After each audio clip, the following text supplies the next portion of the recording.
ప్రభునందు ప్రేమటువంటి యొక్క దేవుని బిడ్డలారా, మీ అందరికీ నా హృదయపూర్వక ధన్యవాదాలు.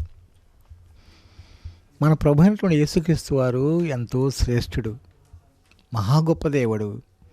నిజంగా ఆయన కలిగి ఉన్నటువంటి యొక్క మనం అందరం ఎంత ధన్యులమో, ఇంతటి భాగ్యం ప్రభు మనకిచ్చాడంటే ప్రియులరా, ఆ దేవుని రాజ్యమునకు వారసమే కాక తల్లి మనల్ని ఎలాగా చంటి బిడ్డను మరొక హత్తుకుని ఆ బిడ్డ బ్రతుకును ఆనందాన్ని ఎలా చూసుకుంటుందో, ఎంత సంతోషిస్తుందో మనం చూసి మన ప్రభు అలాగా పొదిగిట్లో పెట్టుకొని ఆయన రెక్కల నీడన కాపాడుతూ శ్రేష్ఠులుగా మనల్ని తీర్చిదిద్దుతాడు. ప్రియమైన వాళ్ళరా, సరే మంచిది. మనం ఈనాడు ప్రభు సన్నిధిలో మరి వాక్య ధ్యానం చేసుకోవడానికి కొరకై దేవుడిచ్చిన మంచి తరుణాన్ని బట్టి దేవుని నామానికి మహిమ కలుగును గాక.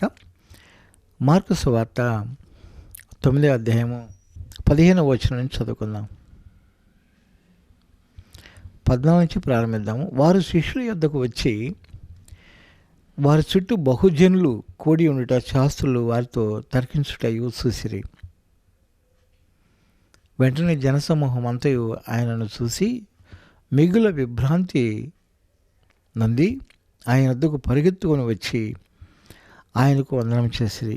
అప్పుడు ఆయన, మీరు దేనికి వచ్చి వారితో తర్కించున్నారని వారిని అడగగా, జనసమూహంలో ఒకడు, బోధకుడా, మోగదయ్యం పెట్టిన నా కుమారుని నీ యొద్దకు తీసుకుని వచ్చి తిని, అది ఎక్కడ వారిని పట్టినో అక్కడ వారిని పడద్రోయను. అప్పుడు వాడు నురుగు కాచుకొని పండ్లు కొరుక్కొని మోత్సిల్లును. వారిని వెళ్ళగొట్టడని నీ శిష్యులను అడిగి తిని, కానీ అది వారి చేత కాలేదని ఆయనతో చెప్పాను. ప్రియమైనటువంటి దేవుని బిడ్డలారా, చిన్న ప్రార్థన చేసుకుందాము. సర్వశక్తిమంతుడైన యేసయ్యానికి వందనాలు. దయవించి ప్రభువా, ఇక్కడ ఒక దయ్యం గురించి, ప్రభువా పట్టినటువంటి వ్యక్తి గురించి మాట్లాడటకు కనికరించు నాయన, సహాయం చేసి పెట్టము. నన్ను సిరుసట మరుగుపరుచుకుని మాట్లాడయ్యా. వినేటువంటి వారందరితో కూడా ప్రభువును మాట్లాడి మమ్మల్ని అందరినీ బలపరచమని నజరేయుడైన యేసు నామములో ప్రార్థిస్తున్నాము తండ్రి, ఆమేన్. ప్రభువునందు ప్రియమైనటువంటి దేవుని బిడ్డలారా, మనము దేవుని యొక్క వాక్యం వినేటప్పుడు కానీ, చదివేటప్పుడు కానీ మనం అవగాహన చేసుకోవాల్సినటువంటి ఏంటంటే, ముఖ్యంగా దేవుడు ఏం మాట్లాడుతున్నాడా, ఎవరి గురించి మాట్లాడుతున్నాడా, ఏం చేశాడా, చేయించుకున్న వ్యక్తి ఎలా ఉన్నాడా మనం గ్రహించాలి. దాన్ని బట్టి మన హృదయంలోనికి యేసయ్య మనకు చేయబోతున్నటువంటి యొక్క మన సమస్య ఏంటి, మేలేంటి అనేటువంటిది అర్థం చేసుకొని ఆ ప్రకారంగా బలమైన విశ్వాసంతో ప్రభు పట్ల ఉన్నట్లయితే ఖచ్చితంగా మన సమస్యను పరిష్కారం చేసి మనకు అండగా ఉండగలడు. దయ్యాన్ని కాల్చివేసి లయపరచగలడు. గొప్ప విజయాన్ని మనం చూస్తాం. ఇదిగో చూడండి, ఒక వ్యక్తి కుమారుడు కంట దయ్యం పట్టిందంట. దయ్యం పట్టినప్పుడు ఆ వ్యక్తి కంట చెవుడు మోగవాడంట. నోరు లేదు మాట్లాడటానికి, వినపడటానికి కూడా చెవి వినపడదు. ఆయన మామూలుగా ఉన్నప్పుడు ఒకప్పుడు ఆయన మంచిగా వినేవాడు, మాట్లాడేవాడు. దయ్యం పట్టేసింది కదా, ఇక మోగలేదు అంటే చెవుడు వినటానికి లేదు, మాట్లాడటానికి లేదు. ఎప్పుడు పట్టినప్పుడు. ప్రియమైన వాళ్ళారా, ఆ దయ్యం పట్టినప్పుడంట ఎక్కడ పడుతుందో, ఎప్పుడు పడుతుందో కూడా తెలియదు. పట్టినప్పుడంట వాడు పడిపోయి నోటెమటే నురుగు పడతా పళ్ళన్నీ కూడా బిగబట్టి కొరుక్కుంటా, పై పళ్ళు కింద పళ్ళన్నీ కూడా బిగబట్టుకుంటా ఒకలాంటి అరుపు అరుచుకుంటా నరాలన్నీ కూడా బిగబట్టేసేసి కాళ్ళు చేతులు మెలికలు తిరుక్కుంటా కేకలేస్తూ ఉంటాడంట. నురుగ్గారుతూ ఉండదంట. పళ్ళు బిగబట్టి కొరుక్కుంటాడంట. పెదాలు కొరుక్కుంటాడంట, విలవిల్లాడిపోతూ ఉంటాడంట. ప్రియమైన దేవుని బిడ్డలారా, ఆ దయ్యానికి ఉన్నటువంటి లక్షణాలు అన్నమాట. అయితే ఆ దయ్యాన్ని వెళ్ళగొట్టమనంట ప్రభు అని యేసుక్రీస్తు వారి యొక్క శిష్యుల దగ్గరికి తీసుకుని వెళ్ళాడంట. మొదటిగా ఎన్ని మందులు ఆడినా, ఎంతమంది దగ్గరికి తీసుకుని వెళ్ళినా ఆ బిడ్డ బాగుపడట్లేదంట. శిష్యుల దగ్గరికి వెళితే ఆ శిష్యులు కూడా పాపం ప్రార్థన చేశారు, కానీ ఆ దయ్యం వెళ్ళ. అలాంటి పరిస్థితుల్లో ఉండగా ప్రభు అని యేసుక్రీస్తు వారు ఆ సమయంలో ఉండగా ఆ బిడ్డ యొక్క తండ్రి ఆ పిల్లవాడిని తీసుకుని వచ్చి, ఆ యవనస్తుని తీసుకుని వచ్చి ప్రభువుకు అప్పగించి అంటున్నాడు కదా, అయ్యా నీ శిష్యుల దగ్గరికి వెళ్ళాను, కానీ వాళ్ళల్లా కాలేదయ్యా, నేను నీ దగ్గరికి వచ్చానయ్యా, నీవు నాకు సహాయం చేసి పెట్టయ్యా, నీ వలన అయితే చూడయ్యా అంటున్నాడు. ప్రియమైన వలన యేసు ప్రభువారి వల్ల, అంటే దేవుని వలన కాదు అనటానికి వీల్లేదండి. ఇది కాదు, ఈ చనిపోయిన వ్యక్తిని లేపలేడు, ఈ దయ్యం వెళ్ళగొట్టలేడు, ఈ గర్భఫలం ఇవ్వలేడు, ఈ అపాయం నుంచి తప్పించలేడు, ఈ అప్పుల బాధ నుంచి తప్పించలేడు, ఈ రోగం నుంచి, వ్యాధి నుంచి, ఈ భయంకరమైన యొక్క కడుపులో ఉన్న గడ్డను గురించి, కిడ్నీల గురించి, ఏ సమస్య అయినా, హార్ట్ గుండెకి సంబంధించిన జబ్బు అయినా, ఏదైనా సరే ఇది చేయలేడు అంటానికి వీలేదండి. సమస్తమును చేయగల మన సముద్రుడు మన ప్రభువుని యేసుక్రీస్తు. షడ్రకు మేషకు అబ్దుని వాళ్ళని అగ్ని వాళ్ళని వేస్తా ఆ రాజు ఆజ్ఞాపించగా, ఏ దేవుడు మిమ్మల్ని రక్షించగలడు చూస్తానన్నాడు. మా దేవుడు ఈ అగ్నిగుండం నుంచి తప్పించి రక్షించుటకు సమర్థుడు మన ప్రభు అయిన యెహోవా అన్నారు ముగ్గురు. మా దేవుడు సమర్థుడు. ఒకవేళ రక్షించకపోయినా నువ్వు నిలబెట్టానంటున్నావే ప్రతిమ, ఆ దేవతకు మాత్రం మేము మొక్కం, సావుకైనా సిద్ధమై ఉన్నాం అని చెప్పారండి. ఎలాంటి గొప్ప విశ్వాసం, ఎలాంటి నమ్మకస్తులుగా ఉన్నారు చూడండి దేవునికి. నీవు నేను ఎలా ఉంటే ప్రతి సమస్యను కూడా ప్రభుకి అసాధ్యం లేదని గడ్డిపోస్తో సమానం. కంటితో చూసేటంటే చాలు, తన మనస్సులో ఊహించేటంటే చాలు, సంపూర్ణ స్వస్థత ఇవ్వగలడు మన ప్రభు. చనిపోయిన వ్యక్తిని లేపగలిగినటువంటి సామర్థ్యత కలిగినటువంటి గొప్ప దేవుడు. ఎందుకంటే సృష్టించింది ఆయనే, సృష్టికర్త. చంపుటకు బ్రతికించుటకు ఆయనకు అధికారం ఉంది. ప్రియమైన వాళ్ళారా, అయితే ఇక్కడ దయ్యం పట్టినటువంటి యొక్క వ్యక్తి అల్లాడిపోతా ఉన్నాడంట. అది ఎక్కడ పడుతుందో పట్టినప్పుడు వెంటనే పడతాడంట, నురుగ్గారుతూ ఉండదంట, నోటి పళ్ళన్నీ బిగదీసుకుంటాడంట, నరాలన్నీ కూడా తన్నిపట్టు ఉంటాడు, మెలికలు తిరుగుతూ ఉంటాడు, విలవిల్లాడిపోతూ ఉంటాడు. అలాంటి భయంకరమైన యొక్క చెవిటి మోగ దయ్యము అతను పట్టేసింది.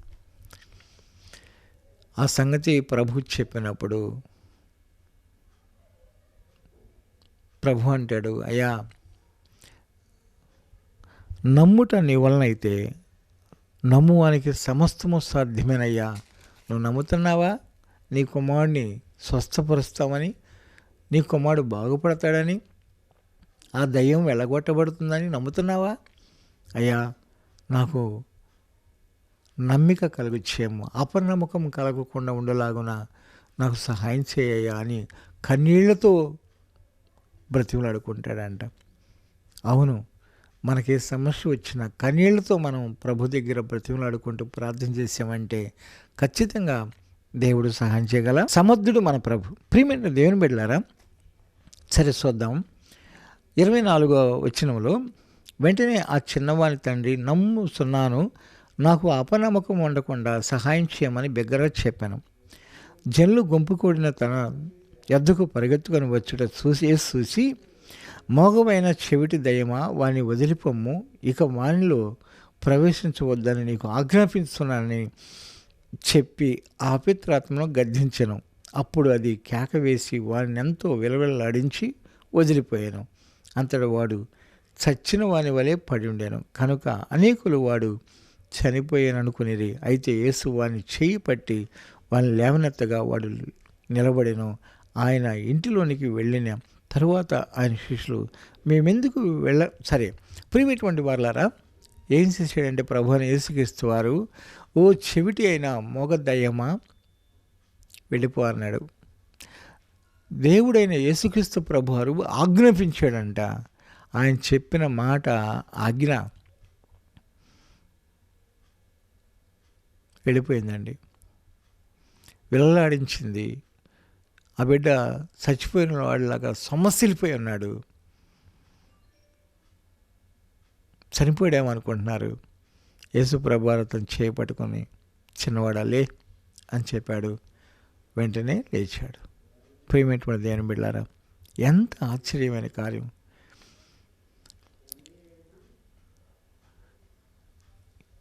ఎంతమంది ఎన్ని తిప్పలు పడినా కానీ ఆ బిడ్డకు ఆ దయ్యం పోలేదు. ఆ తండ్రి వేదన అధికమయ్యి ఆ బిడ్డ విషయంలో బాగు చేయించుకోవాలని ప్రభు దగ్గర తీసుకొచ్చాడు. శిష్యుల దగ్గర తీసుకెళ్తే వాళ్ళ కాలేదు. ప్రభు స్వస్థపరిచాడు. ఒకసారి నేను నా భార్య కొల్లిపరలో సేవ చేసి తెనాలి ఐతానగరు దగ్గర ఉన్నటువంటి యొక్క కాలనీలోనికి, అక్కడ నేను ప్రభు పేరట ఆ ఇంటి వారికి ముగ్గురికి బాప్తీసాలు ఇవ్వటం జరిగింది.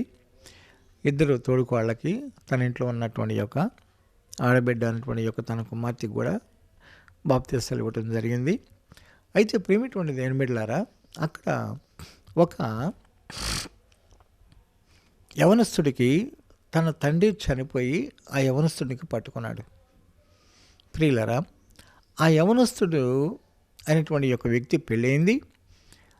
అతనికి కూడా 2 బిడ్డలు, ఒక కుమార్తె కుమారుడు. అయితే ప్రియమైన వాళ్ళారా, మనం గమనించాల్సింది ఏంటంటే, మేము అక్కడికి వెళ్ళాము. మేము ఇంట్లో ప్రవేశించలేదు, ప్రహరీ గోడ లోపలే ఉన్నాము. ఆ పోర్టుకో కింద మంచం ఉంటే అక్కడ కూర్చోబెట్టారు మమ్మల్ని. కూర్చున్నాము. పాస్టర్ గారిని ఛానల్కి వచ్చారు మీరు అని సంతోషపడ్డారు ఆ ఇంటి కోడళ్ళు కానీ కూతురు కానీ. సరే, అయితే ఈరోజు మీరు మంచిగా భోజనం చేయాలి అని చెప్తున్నారు. సరేనండి అన్నాము. సరేని బాబు అన్నాము. సరే, అయితే ప్రియమైన వాళ్ళారా, అప్పటికే వాళ్ళ నాన్నగారు కుమారుడుకు పట్టి ఉన్నాడు. భయంకరమైనటువంటి స్థితి. దారుణంగా చంపబడి కాళ్ళు ఎముకలు కూడా బయటకు వచ్చేటట్లు ఇరగొట్టి చంపేశారండి యవనస్తులు. ఎందుకంటే ఒక స్త్రీ కొత్తగా అక్కడికి వచ్చిందట. ఆ స్త్రీతో పాపం చేయటానికి కొరకై యవనస్తులు అడిగితే ఇతను కాదు అన్నాడంట. వల్లపడనివ్వలేదంట పాపం చేయించడానికి. కానీ ఆ యవనస్తులు అతను చంపేశారంటండి. ఈ విషయం తర్వాత నిదానం తెలుసుకున్నాను. అయితే ప్రియులరా, ఆ చనిపోయిన ఇంటి వ్యక్తి దయ్యమైపోయి ఏం చేశాడంటే కుమారుడికి పెట్టాడు. ఆ కుమారుడు వారానికి 1-2 సార్లు వస్తాడట. వచ్చి దినమంతా ఉంటాడట. అలా చేస్తా ఉన్నాడు. ఆ సందర్భంలో నేను నా భార్య వెళ్ళాం ప్రియులరా. అక్కడ వాళ్ళు అంటున్నారు కదా, అయ్యా పాస్టర్ గారు, ఈరోజు ఆ దయ్యం పడినటువంటి యొక్క వ్యక్తి భార్య అంటుంది, అంకులు ఈరోజు మా మావిని వెళ్ళగొట్టాలి అని అడుగుతుంది. ఇదేంటమ్మా మీ మావిని వెళ్ళగొట్టడం ఏంటమ్మా అని అంటే, మా మావయ్య చనిపోయినటువంటి వ్యక్తిగా ఉండి ఆ ఆత్మ నా భర్తలోకి వచ్చేస్తుందండి. ఆ ఆత్మ వెళ్ళిపోయిన తర్వాత, విలవిల్లాడించి వెళ్ళిపోయిన తర్వాత నా భర్త పడే బాధ ఎంతంత కాదు. గుండెల్లో నొప్పని, నరాల వీక్నెస్ అని బహుగా బాధపడుతూ ఉంటాడు. కాబట్టి నా భర్తని బాగు చేయటానికి కొరకై ఆ దయ్యాన్ని వెళ్ళగొట్టండి అని చెప్పాను. అయితే ఆడబిడ్డ అనేటువంటి యొక్క అమ్మాయి, అంటే ఆయన కుమార్తె, చనిపోయినటువంటి దయ్యం అయి పట్టినటువంటి యొక్క కుమార్తె, ఆమె వచ్చేటంది, అంకులు వద్దు, మా నాన్న బూతులు తిడతాడు, భయంకరమైన బూతులు, చండాల బూతులు తిడతాడు. ఆయన వెళ్ళినప్పటికీ వెళ్తాడు, సాయంత్రం పొద్దుగూకనేకి వెళ్తాడు, రైతులంతా ఉంటాడు. ఆయన ఇష్టం ఉండనివ్వండి. ఎందుకనంటే ఇంతకుముందు పాస్టర్ వచ్చారు ఇలాగే మా నాన్న వెళ్ళగొట్టాలని. ఆయన చేత ప్రార్థన చేపిద్దాం అనుకున్నాము. వచ్చేసరికి పచ్చి బూతులు, భయంకరమైన బూతులు తిట్టాడు. ఆ పాస్టర్ గారు వెళ్ళిపోయాడు. ఆ తర్వాత మళ్ళీ 2వ వారంలో ఒక పాస్టర్ గారు వచ్చింది. ఆమె ప్రార్థన చేసి వెళ్ళగొడదామని వెంటనే తిన్నటువంటి యొక్క ఆహారం అంతా కూడా ఆమె మీద కక్కాడు. మణిగం కాడకు రాగానే కక్కేసాడు. ఆమె పారిపోయింది. మూడోదిగా నువ్వు వచ్చావు, ఇప్పుడు నిన్ను తిట్టడం ఏదో ఒకటి చేస్తాడు, కానీ నిన్ను అలా చేయటం మాకు ఇష్టం లేదు. ఎందుకంటే నువ్వు మాకు ఆత్మీయ తండ్రివి, బాప్తిసాలు ఇచ్చావు, మమ్మల్ని కనిపెట్టుకుని ఉంటావు, వారం వారం మాకు వాక్యం చెప్పి ప్రార్థన చేసి వెళ్ళేటువంటి వారివి. ఈ మధ్యలో రాలేకపోయావు, కొలిపర సేవకు వెళ్ళావు కనుక నిన్ను అలా తిట్టించటం మాకు ఇష్టం లేదు, పోయేటప్పటికే వెళ్తాడులే అని చెప్తుంది తన కూతురు. కోడలైతే అంటుంది కదా, ఖచ్చితంగా వెళ్ళగొట్టి పాస్టర్ గారండి అని చెప్తుంది. ఇప్పుడు నేనేం చేయాలని నా భార్యని అడిగాను. నా భార్య అంటుంది, అయ్యా చీకటి ఆత్మకు ఇంట్లో తావు ఉండనివద్దు, వెళ్ళగొట్టేసేసేయి అని చెప్తుంది. ఎందుకంటే నా భార్యకు తెలుసు, భయంకరమైనటువంటి చేతబడి శక్తులైన, దయాలైన, మాంత్రికులైన, ఎవరు చేసినా, భూత వైద్యులు చేసినా, ఎంత భయంకరమైన శక్తులైనా వాటిని వెళ్ళగొట్టడానికి కొరకై నేను ప్రభు పాదాల దగ్గర అడుగుతానండి, ప్రార్థన చేసిన వెంటనే వెళ్ళిపోతాయి. అయితే ప్రియమైనటువంటి దేవుని బిడ్డలారా, ఇక్కడ ఈ దయ్యాన్ని వెళ్ళగొట్టడానికి కొరకై అలా మాట్లాడుకుంటూ ఉన్నాం మేము, ఆ ఇంటి వారు, ఆడపిల్లలు, మేము మాట్లాడుకుంటూ ఉన్న సందర్భంలో ఆ దయ్యం పట్టినటువంటి యొక్క వ్యక్తి వాళ్ళ నాన్నగారు ఆ కుమారుడు ద్వారా మాట్లాడుతున్నాడు. ఏమైనా మాట్లాడుతున్నాడంటే, నన్ను వెళ్ళగొట్టడానికి పాస్టర్ గారిని పిలుచుకొచ్చారా అంటున్నాడంట. సరే, మేము కనబడలేదు, మేము గోడసాటునే ఉన్నాం, మేము ఇంట్లోకి వెళ్ళలేదు, మేము బయట కూర్చుని ఉన్నాం. అయితే ప్రియులారా, ఆ దయ్యానికి అంతా తెలిసిపోయింది. సరే మేము లోపలికి వెళుతునేసరికి వాడు ఏం చేశాడు, అక్కడి నుంచి లేచి గదుల్లో ఉన్నటువంటి బీరువా ఉంటే ఆ బీరువా సందులో పడుకున్నాడండి. పోయి లోపలికి వెళ్ళి అన్నాను కదా, రే బయటికి రారా అన్న. ఎవరిని అన్నట్టు? ఈ కుమారుడిని అన్నట్ట, వాళ్ళ తండ్రి చచ్చిపోయినటువంటి దయ్యపాత్రంతో అన్నట్ట. నేను ఆ దయ్యంతో మాట్లాడుతున్నాను నేను. రే బయటరా అన్నాను. వాడు ఏం చేశాడంటే, ఎట్లా పండుకున్నాడు, వాడు నీళ్లు పోసుకోవడానికి, మరి వాడు ఒకవేళ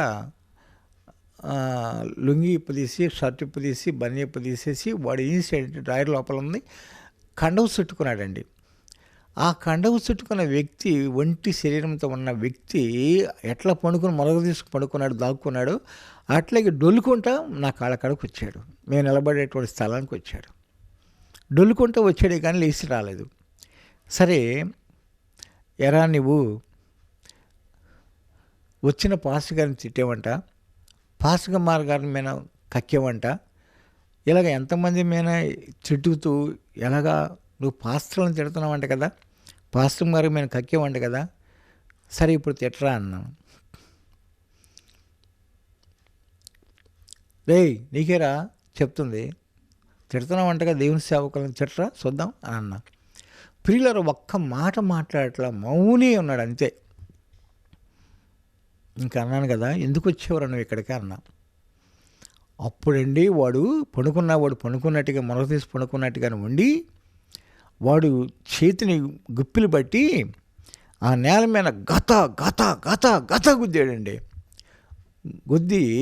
గుద్దుతూ అంటున్నాడు కదా, ఈ ఇల్లు నాది, అందుకే వచ్చాను అన్నట్టుగా చెబుతున్నాడు వాడు. ఈ ఇల్లు నాది అన్నాడండి. ఇక నేను ఎప్పుడు ఏం చేయాలి, ఏమని మాట్లాడాలి? నిజంగా వాడు కట్టుకున్న ఇల్లే, వాడు కట్టించిన ఇల్లు కదా, వాళ్ళ బిడ్డల చేత, వాడే కదా, వాడు సొంత స్థలం కదా. ఇప్పుడు నేనేం మాట్లాడాలి వాడితో?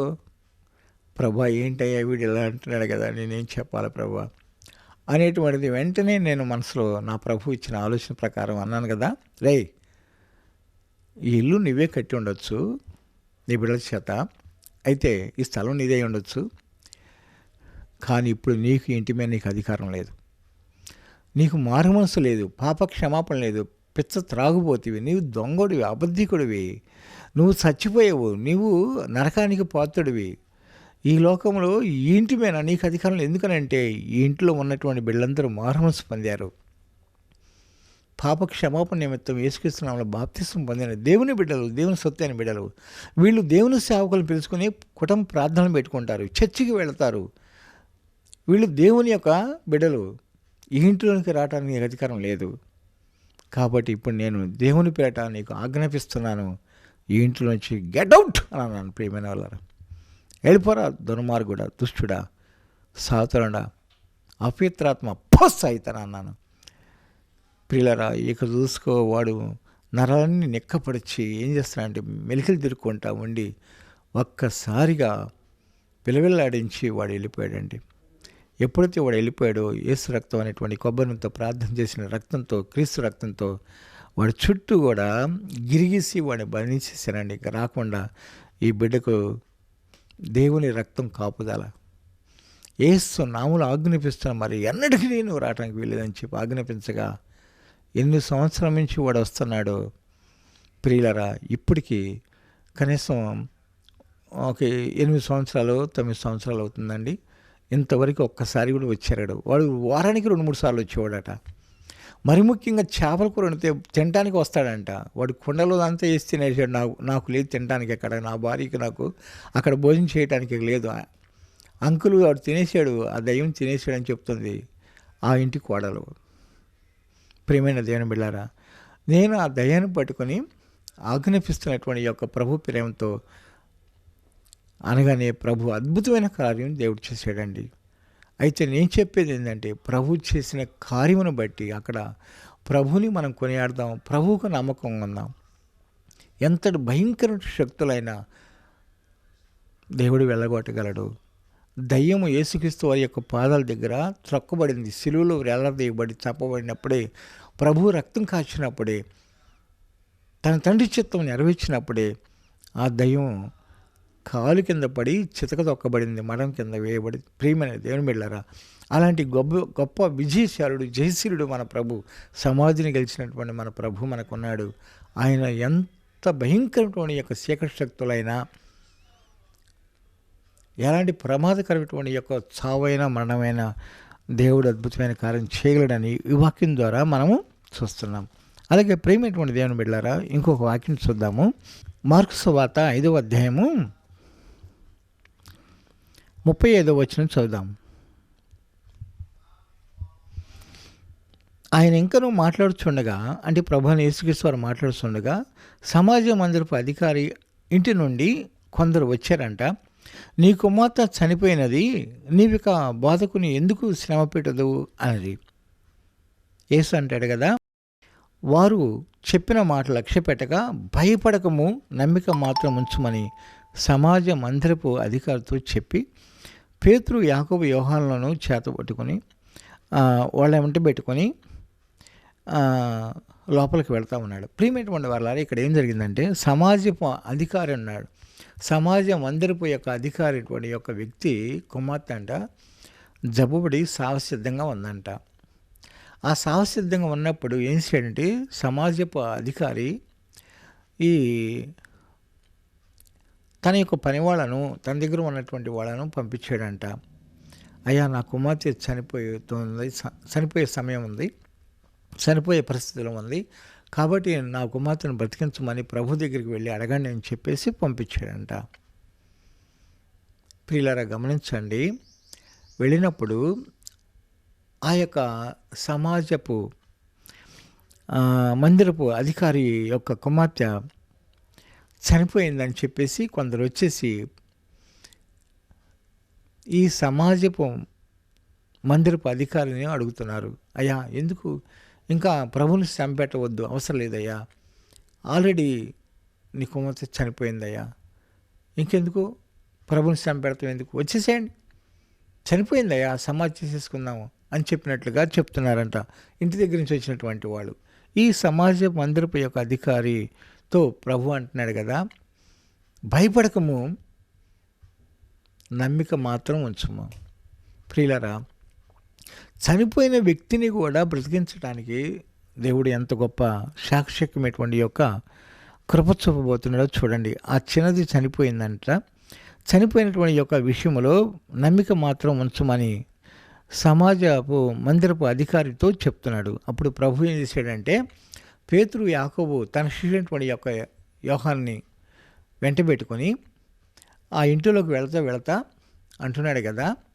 అక్కడ చాలామంది టెంట్ వేసుకుంటారు కదా చనిపోగానే, వెంటనే అక్కడ ఉన్నటువంటి వాళ్ళందరూ కూడా గొల్లున ఏడుస్తున్నారంట, ప్రలాపిస్తూ ఉన్నారంట. అలా ఏడ్చేటువంటి సందర్భంలో వెళుతూ ప్రభు అంటున్నాడంట, ఎందుకు ఎలాగా గోల చేసి ఏడుస్తున్నారు, గొలుగొలని ఏడుస్తున్నారు, ఆ చిన్నది చనిపోలేదు అంటున్నాడంట.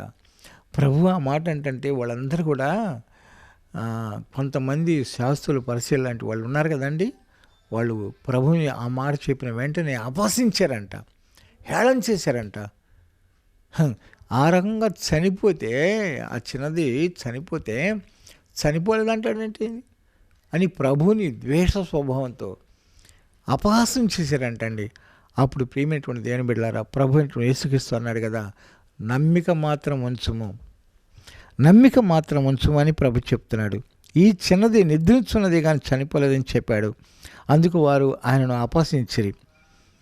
అయితే ఆయన వారిని అందరినీ బయటకు పంపించి వేసి ఆ చిన్నదాని తల్లిదండ్రులు వెంట పెట్టుకుని లోపలికి వెళ్ళాడంటండి. వెళ్ళి ఏం చేస్తున్నాడు తెలిసిన, ఆ చిన్నమ్మాయి యొక్క చేయి పట్టుకొని, చిన్నదానా లెమ్మని నీతో చెప్పుతున్నాను అని చెప్పినప్పుడు ఆ చిన్నది లేచి నడవసాగాను. ఆమె 12 సంవత్సరముల ప్రాయం గలది. వెంటనే వారు బహుగా విస్మయం పొందిరి. ప్రియమైనటువంటి దేవుని బిడ్డలారా, చిన్నదాన్ని చేపట్టుకొని, చిన్నదానా లే అని చెప్పాడంట. వెంటనే చిన్నది లేచుకొని వస్తున్నదాన్ని. ప్రియమైన వాళ్ళారా, చనిపోయినటువంటి యొక్క 12 సంవత్సరాలైనటువంటి యొక్క చిన్న బాలికను కూడా దేవుడు లేపేశాడు. అద్భుతాలు చేసే దేవుడు, మహత్కాలు చేసేటువంటి దేవుడు.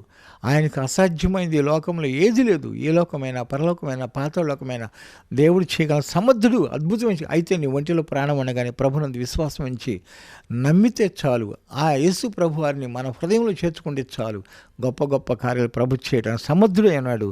ఆయన మనల్ని దీవించి ఆశీర్వదించి గొప్ప కార్యాలు చేయనుగాక. ఆయన యందు మన విశ్వాసం ఉంచి, నమ్మకం ఉంచి, ప్రభుని నమ్ముకొని ఆయన రాజ్యానికి మనందరం వారసులం అవుదాం. ప్రార్థన చేసుకుందాం.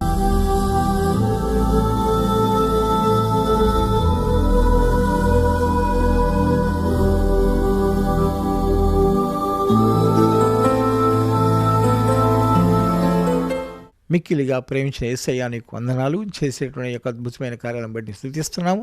కాబట్టి ప్రభు, ఇదిగో ఈ రీతిగా నా నాయన దయ్యములను వెళ్ళగొట్ట సమర్థుడివి, చనిపోయిన వారిని కూడా బ్రతికించగల సమర్థుడు, ప్రతి సమస్య ఏ రోగం ఉండినా స్వస్థపరచగల సమర్థుడు, సమస్యలు పరిష్కారం చేసే గొప్ప దేవుడు. అంతేకాదు నాయన, స్వర్గం ఇచ్చేటువంటి దేవుడు, పరలోక రాజ్యాన్ని మాకు ఇచ్చేటువంటి దేవుడివి.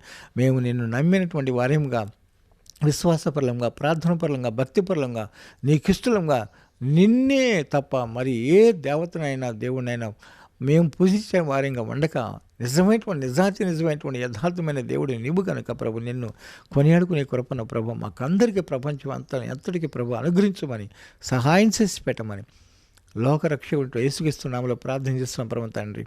ఆమేన్. మన ప్రభువును రక్షకుడు యేసుక్రీస్తు వారి యొక్క కృప, ఆయన సన్నిధి మిత్యము మనందరికీ సదాకాలం ప్రభు తోడేయండి. అద్భుతాలు, మహత్కాలు జరిగించునుగాక. ప్రతి దయ్యాలను వెళ్ళగొట్టేసి మన సమస్య పరిష్కారం చేయనుగాక. చనిపోయిన వారి సైతం బ్రతికించి ప్రభు మనం సజీలుగా చేసి దేవుని రాజ్యమునకు వారసుగా చేయనుగాక. మన ఇంటిలో ఉన్నటువంటి యొక్క ప్రతి వ్యాధి, బాధ, సమస్యలన్నింటిని కూడా తీసివేసి మన ప్రభు అయినటువంటి యేసుక్రీస్తు వారిని కలిగి ఉందముగాక. ఆమేన్, ఆమేన్, ఆమేన్. అందరికి వందనాలండి. Thank you. God bless you.